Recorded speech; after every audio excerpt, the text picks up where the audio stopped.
Good morning everyone. कल जैसा हमने डिस्कस किया था आपसे कि कल आपने जो भी नोट्स बनाए होंगे आज उसके ऑडियो पॉडकास्ट मैं आपको दूंगा। तो आज शुरू करने जा रहे हैं हम nature and significance of management. सबसे पहले हम ख़त्म करेंगे इसकी meaning and modern process of management क्या कहता है। And then after I will provide you आज के नेक्स्ट टॉपिक्स प्रोवाइड करा दूंगा नोट्स। आप फिर उस नोट्स को फॉलो कर लीजिएगा, नोट्स बना लीजिएगा and after that we will discuss that later. ठीक है, तो चलिए स्टार्ट करते हैं मैनेजमेंट। देखिए, जब एक फुल फ्लेजेड क्लास होती है और हम सब एक साथ बैठे होते हैं तो वहाँ पे थोड़ा सा आपको इंट्रो देना और ये सारी चीज़ें समझाना थोड़ा आसान हो जाता है। और थोड़ा हम बैकग्राउंड की भी बात कर लेते हैं कि हम क्या पढ़ के आए थे, और थोड़ा आगे की बात कर लेते हैं कि हम क्या पढ़ने जा रहे हैं। But focus on that. अभी हमें करना है कि हमें सिर्फ सिलेबस को ख़त्म करना है, क्योंकि सिलेबस जितना हम ख़त्म कर सकते हैं इस बीच में उतना ही हमारे लिए और आपके लिए फ्रूटफुल होगा। क्योंकि एग्ज़ाम्स कब होंगे नेक्स्ट 2021 में आपके, ये किसी को नहीं पता है। सीबीएसई ने कह रखा है कि आप ऑनलाइन एक पढ़ाना शुरू कर दीजिए। इट मीन्स सीबीएसई ये भी सोच रही होगी कि हम टाइम पे एग्ज़ाम ले लेंगे। ठीक है, तो शुरू करते वही अपना आज का जो मेन टॉपिक है, that is meaning and definition of management. So management की जब हम बात कर रहे होते हैं तो management is nothing but a process. एक जनरल प्रोसेस में भी आप इसे देख सकते हैं, एक स्ट्रेटेजिक प्रोसेस भी देख सकते हैं, एक सिस्टमेटिक प्रोसेस भी देख सकते हैं, एक एडवांस प्रोसेस भी सोच सकते हैं। अब बात आई कि मैनेजमेंट जनरल प्रोसेस और स्ट्रेटेजिक और एडवांस में क्या इतने डिफरेंसेस आ जाएंगे। अब जनरल मैनेजमेंट की जब हम बात करें तो general management we perform everywhere. If we start from our kitchen, अगर हम अपनी किचन से स्टार्ट करते हैं भाई, तो आप जरा सोचिए, there everything is arranged in your kitchen. यहाँ पे सारी चीज़ें अरेंज्ड हैं। सबसे पहले सारी चीज़ों को रखने का सही से सिस्टमेटिक मैनर में रखा गया होगा। और राशन कितना लाना है, कब लाना है, ये पहले से प्लान करना होता है। And we have to plan the budget also. पहले बजट प्लान करते हैं कि हमारे पास कितने सारे पैसे हैं, उसे कैसे खर्च करने हैं अपने राशन पे, राशनिंग कैसे करनी है। एंड आफ्टर दैट किचन का सिस्टम कैसा होगा, किचन कैसे सिस्टमेटिकली अरेंज करेंगे, ऑर्गेनाइज करना एंड एवरीथिंग। तो जब हम एक जनरल लेवल की बात कर रहे होते हैं या जनरल सिनेरियो की बात कर रहे होते हैं तो हम जनरल मैनेजमेंट बेसिकली परफॉर्म कर रहे होते हैं। इन द सेंस, कहने का मकसद यही था कि जहां भी आप देख लें, everywhere, whether it is profit making organization, not for profit making organization, even hospitals, clubs, schools also, everywhere we perform this management process. अब बात आई कि मैनेजमेंट प्रोसेस इतना जरूरी क्यों है।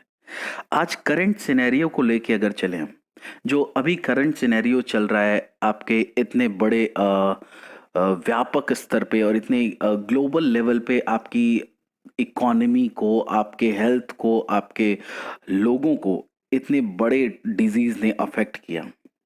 अब समझिए जरा, हम क्यों लॉकडाउन में हैं, हम क्यों इस तरह से बंद हैं अपने घरों में। रीजन इज सिंपल, बिकॉज हमने इसके लिए पहले से कोई प्लान नहीं किया था। हमारे पास कोई मैनेजमेंट प्लान नहीं था, कोई ऐसा प्लान ऑफ एक्शन नहीं था बच्चे, जो हमें इस चीज़ों से लड़ने के लिए पहले से प्रिपरेशन दे सके या तैयारी अगर हमने की होती तो आज हमें घर में बंद रहने की ज़रूरत नहीं होती। बहुत सारे ऐसे डेडली डिजीज़ हैं जो अभी भी चल रहे हैं, लेकिन हम उनकी वजह से कभी इस तरह से इस बड़े लेवल पे बंद नहीं करते। जैसे इन्फ्लेटाइटिस है, जिसे आप दिमागी बुखार कहते हैं शायद। तो ये सारी भी बहुत डेडली डिजीज़ हैं जो आपके बिहार, गोरखपुर और बहुत सारे बेल्ट्स में फैले हुए हैं। बट हम इनके लिए इतना बड़ा लेवल पे सोचते नहीं है। रीज़न इज़ दैट, बहुत सिंपल सा रीज़न है, बिकॉज हमने इसके लिए पहले से अपना प्लानिंग कर रखा है। हमारे पास पहले से मेडिकल स्टाफ है, हमारे पास पहले से इसकी दवाएं हैं, हमारे पास इसको अरेंज करने के लिए या इससे लड़ने के लिए हमारे पास बहुत अच्छी मेडिकल सुविधाएं हमारे पास प्रेजेंट है।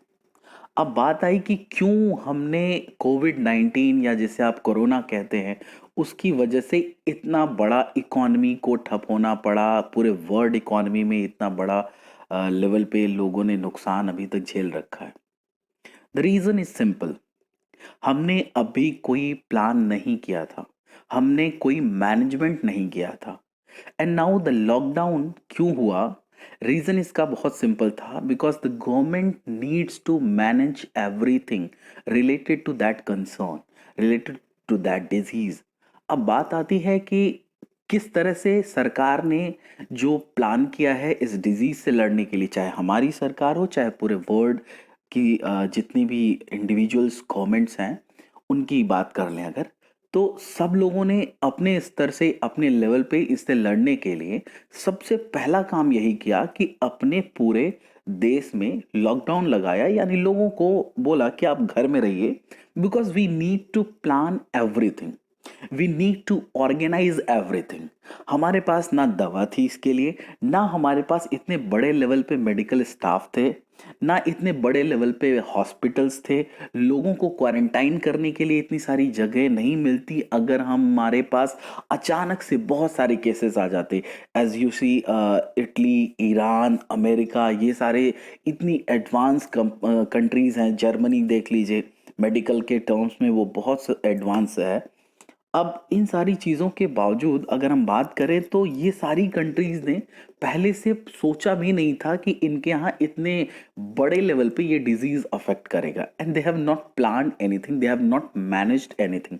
और बाद में क्या स्थिति हुई आपने न्यूज़ चैनल्स पे और एवरीवेयर आप देख ही रहे हैं, सोशल मीडियाज पे। अब बात आई कि सरकार ने, हमारे यहाँ या किसी भी सरकार ने लॉकडाउन करके एक ही काम कर रहे हैं, वो मैनेज कर रहे हैं भाई। मैनेज कर रहे हैं किन चीज़ों को? वो प्लान कर रहे हैं कि इस डिजीज से कैसे लड़ा जाए।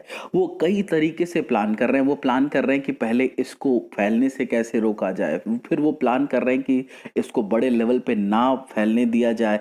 अब जिनको हो चुका है उनसे दूसरे लोगों को ना हो, एंड आफ्टर दैट कि इसकी दवाएं जल्दी से जल्दी आ जाएं, मेडिकल फैसिलिटीज जल्दी से जल्दी मिल जाए लोगों को। अचानक से अगर बहुत सारे केसेस आते तो पहले तो हम टेस्ट ही नहीं कर पाते, बिकॉज हमने इसके लिए पहले से एडवांस में कोई प्लान, कोई ऑर्गेनाइज रिसोर्स नहीं कर रखा था। तो बेसिकली मैनेजमेंट की इंपॉर्टेंस आज के करंट सिनेरियो में आपको दिख रही होगी कि planning, organising, staffing, directing and controlling, ये जो मैंने अभी टर्म्स बोले, 5 टर्म्स आपको, planning, organising, staffing, directing and controlling, ये सारी की सारी चीजें देखेंगे तो आप करंट सिनेरियो में आपको बेस्ट मीनिंग बता रहे होंगे कि किस तरह से मैनेजमेंट इतना इंपॉर्टेंस है हमारी इकोनॉमी के लिए, हमारे इस वर्ल्ड इकोनॉमी के लिए, या हमारे इस प्रेजेंट सिनेरियो के लिए, या आप कह सकते हैं एक जनरल मैनेजमेंट कितना ज़रूरी है। अब बात करेंगे हम मैनेजमेंट का। कल हमने आपको कुछ डेफिनेशंस दिया था, कुछ ऑथर्स के डेफिनेशंस हमने डिक्टेट कर रखे थे। उन ऑथर्स के डेफिनेशंस को थोड़ा सा समझ लेते हैं, वो क्या कहते हैं। सबसे पहले थे आपके कूंस भाई साहब, हेरोल्ड कूंस की बात कर रहे हैं। तो उन्होंने समझाया था, management is the art of getting things done through others and with formally organised group. ये कूंस्ट का कहना है कि हम मैनेजमेंट का मतलब होता है ये मैनेजर किसी दूसरे से वर्क कराता है, या ये एक ऐसा आर्ट है जहां हम वर्क परफॉर्म करवाते हैं, इवन लेबर से, एम्प्लॉय से।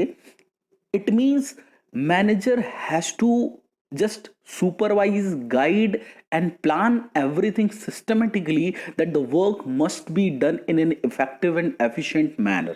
ठीक है, अब समझिए इसी डेफिनेशन पे बेस्ड आपका Henry Fayol, F W Taylor, ये जितने भी लोग हैं लगभग इसी पे बेस्ड इन लोगों ने अपने डेफिनेशंस दे रखे हैं।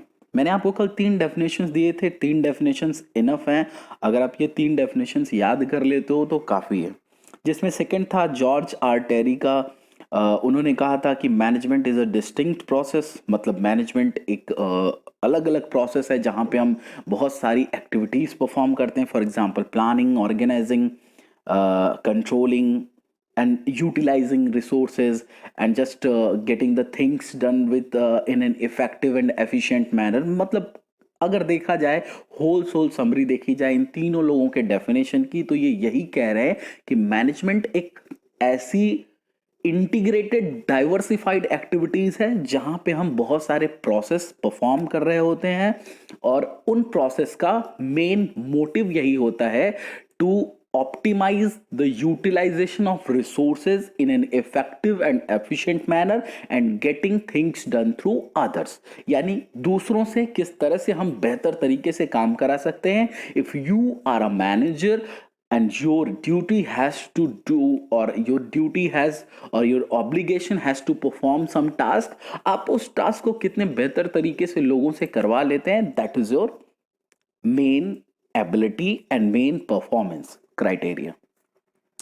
अब थोड़ा सा आगे बढ़ते हैं भाई, मैनेजमेंट के बारे में ये सारी चीजें हो ही चुकी हैं। अब थोड़ा सा आगे बढ़ के देखते हैं कि मॉडर्न प्रोसेस मैनेजमेंट का क्या कहता है। देखिए, अब अभी तक जो आप डेफिनेशंस पढ़ रहे थे या चीजें समझ रहे थे, वहां पे मैंने आपको बहुत सारी चीजें बोली, जैसे कि आप कह सकते हैं कि हम वहां पे ओल्ड टेक्निक्स या ओल्ड डेफिनेशंस भी ये सारे हैं जिन्हें पढ़ रहे थे। अब हम थोड़ा सा मूव करते हैं मॉडर्न कॉन्सेप्ट ऑफ मैनेजमेंट, या एक्चुअल में जो आज के सिनेरियो में चल रहा है मैनेजमेंट, उसकी बात कर लेते हैं। उसके अकॉर्डिंगली मीनिंग क्या होगी मैनेजमेंट की। तो आप लोगों को मैंने जो नोट्स प्रोवाइड कराया था, मैं उसी के बेसिस पे चल रहा हूं, मैं उसी को बेस बना के आपको पढ़ा रहा हूं। और देखिए, अब जो पढ़ाई चल रही है आपकी, जिसे हम ई पाठशाला के नाम से भी कह सकते हैं या व्हाट्सएप के थ्रू आप जो पढ़ रहे हैं, यहाँ पे सबसे इंपॉर्टेंट बात यही है कि हम लोग जो भी पढ़ रहे हैं, ये टास्क खत्म होना चाहिए, इसका एफिशिएंसी और इफेक्टिवनेस दोनों आना चाहिए। अदरवाइज हमारा मेहनत, और आप अगर ये सुन रहे हैं, आप अगर ये डेली मैसेज रिसीव कर रहे हैं, तो इसका कुछ भी मतलब नहीं रह जाएगा। तो सबसे पहली बात हुई कि मैनेजमेंट का मॉडर्न कॉन्सेप्ट क्या कहता है। तीन बातें हमने आपको नोट्स में दे रखी थी, आप सिर्फ अपने नोट्स को देख के पढ़िए दोस्त।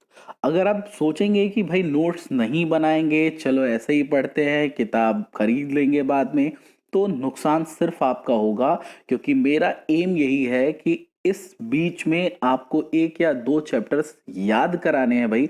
और याद कराने के लिए एक ही कॉन्सेप्ट हो सकता है, आप खुद से लिखो मेरे दोस्त। लिखने के बाद मैं जो बोल रहा हूं उसे आराम से हेडफोन लगा लीजिए और सुनते रहिए। कुल मिला के 10 से 15 मिनट की क्लास मैं दे रहा हूं आपको एक दिन के अंदर। वो 10 से 15 मिनट सुनने में क्या जाता है, आप खेलते समय या आराम से 10 मिनट सुबह सुबह बैठ के सुन सकते हैं और उसे याद कर लीजिए, मेमोराइज करिए। और ये सबसे बेस्ट तरीका है, आपको कोई डिस्टर्ब नहीं करने वाला है क्लास में। तो चलिए, ये सारी बातें प्रवचन की हैं, बाद में कर लेंगे। अभी शुरू करने जा रहे हैं हम मॉडर्न कॉन्सेप्ट ऑफ मैनेजमेंट। तो तीन बातें मॉडर्न कॉन्सेप्ट में, तीन बातें होंगी। सबसे पहली बात होगी प्रोसेस, दूसरा effectiveness, and the third one is efficiency. Let's talk about individually about the process, effectiveness and efficiency. सबसे पहली चीज, मॉडर्न कॉन्सेप्ट ऑफ मैनेजमेंट कहता है कि management is a process of getting things done through others in an effective and efficient manner for the purpose of achieving organizational goal। यानी आपका main M होगा, कुछ मेन गोल होगा, उस गोल को अचीव करना है। और अचीव किस मैनर में करना है, सबसे पहली चीज एफिशिएंट और इफेक्टिव मैनर में करना है। और इसे अचीव करने के लिए we have to perform a process, हमें एक प्रोसेस परफॉर्म करना है मेरे दोस्त। उसी प्रोसेस को हम मैनेजमेंट का नाम देते हैं। और मैनेजमेंट, समझिए, मैनेजमेंट एक प्रोसेस है, और ये प्रोसेस किस तरह से परफॉर्म करना है, that is to effective and efficient. यानी ये इफेक्टिव भी होना चाहिए और एफिशिएंट भी होना चाहिए। तो सबसे पहले समझते हैं प्रोसेस क्यों कहते हैं इसको। Because management is a series of task. Management एक टास्क की सीरीज है, जहां पे हम बात कर रहे होते हैं कि हम बहुत सारे फंक्शंस परफॉर्म कर रहे होते हैं, और ये सारे फंक्शंस को अगर इंटीग्रेट किया जाए, इकट्ठा किया जाए, एक साथ बोला जाए, तो हम इसे मैनेजमेंट का नाम देते हैं। जिसमें सबसे पहली चीज है हमारी planning, second one is organising, third one is, आप कह सकते हो, directing, third one is, sorry, staffing, and the fourth one is directing, and the last one is that is controlling. ये सारे, ये जो पांच मैंने आपको इंडिविजुअल नाम अभी बोल रखे हैं, these are the functions or the series of tasks which is known as a process in the management। Management के कॉन्टेक्स्ट में, टर्म्स में, these all are just a process। ठीक है। अब ये सारे प्रोसेस को, ये सारे फंक्शंस को हम इंडिविजुअली टैकल करेंगे, क्योंकि ये सारे आगे चल के एक एक चैप्टर्स बन जाएंगे आपको। अगर मैं गलत नहीं हूं, और अगर किसी के पास पहले से बुक्स है, या मैंने जो भी आपको सिलेबस भेज रखा है, अगर आप उसमें चैप्टर्स के नाम सिर्फ पढ़ोगे मेरे भाई, तो वहां पे आपको मिलेगा planning, organising, staffing, directing and controlling. यानी चैप्टर 3 के बाद chapter 4, 5, 6, 7, 8, these 5 chapters covers the function of management. यहाँ पे मैनेजमेंट का प्रोसेस आपको समझाया जाएगा। अब जो सेकंड वन है, मॉडर्न कॉन्सेप्ट ऑफ मैनेजमेंट में, according to your notes, that is effectiveness. देखो भाई, अगर आपको मैनेजमेंट समझना है तो आपको इफेक्टिवनेस और एफिशिएंसी दोनों में डिफरेंस होना, और दोनों की मीनिंग एग्जैक्ट पता होना बहुत जरूरी है। अब मैनेजमेंट एक प्रोसेस है जिसे हम परफॉर्म करेंगे, ये तो सही है। और परफॉर्म क्यों करेंगे, आपको इंपॉर्टेंस मैंने आज करंट सिनेरियो में लेके बताया, और कुछ मैंने आपके साथ नोट शेयर किए हैं, वहां से अगर आप रीड भी कर किए होंगे तो चीजें आपको समझ में आएंगी। अब बात आई इफेक्टिवनेस किसे कहते हैं। It is concern with doing the right task, completing activities and achieving goal. अब बात समझो जरा, अगर अगर हम इफेक्टिवनेस की सिर्फ बात करें, तो यहां पे कह रहा है कि राइट टास्क होना चाहिए, इन रिजल्ट क्या हम पा रहे हैं उस पे फोकस होना चाहिए, and the most important thing is finishing the task और achieving the task on time. अब देखिए भाई, क्या है ना कि इफेक्टिवनेस की जब हम बात कर रहे होते हैं, तो इफेक्टिवनेस कुछ और नहीं समझा रहा होता है, आपको जो टास्क दिया गया है, आपने उस टास्क को कितने बेहतर तरीके से टाइम पे परफॉर्म किया। बेहतर तरीका means way of doing the job. यहां पे हम थोड़ा सा इसको साइलेंट रखेंगे। हम ये कहना चाह रहे हैं यहां पे that you have to perform the task what is given to you from your manager. आपके मैनेजर ने, या मैनेजर को जो टास्क मिला हुआ उसको उसने टाइमली कैसे परफॉर्म कर लिया, this is known as effectiveness.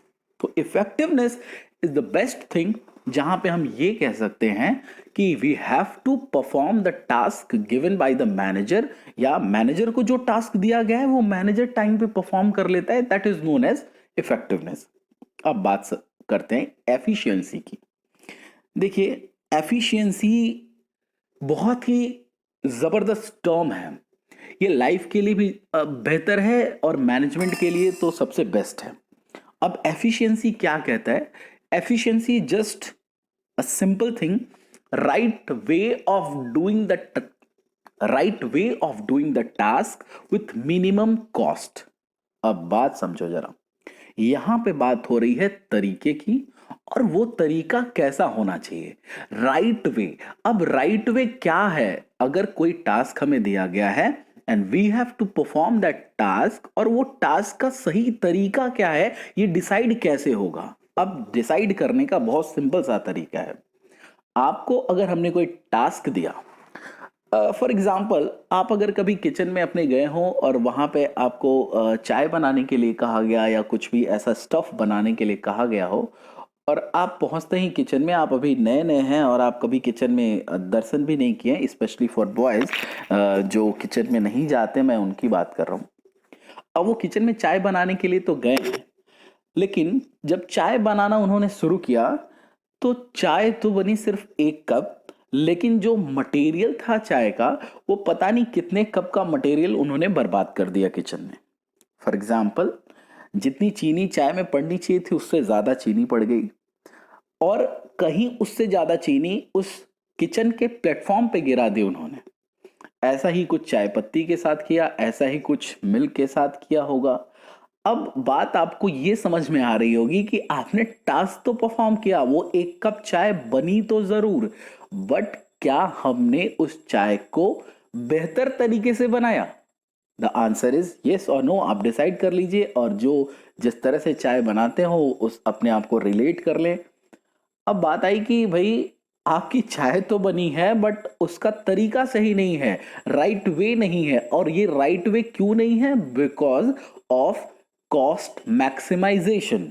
आपने जो उस चाय को बनाने में कॉस्ट लगाई वो बहुत ज्यादा है, आपने बहुत अच्छा खासा बर्बाद कर दिया रिसोर्सेस का। ये एफिशिएंसी है। इस एफिशिएंसी का मतलब है कि आपको मिनिमम कॉस्ट के साथ मैक्सिमम आउटपुट लेके आना है।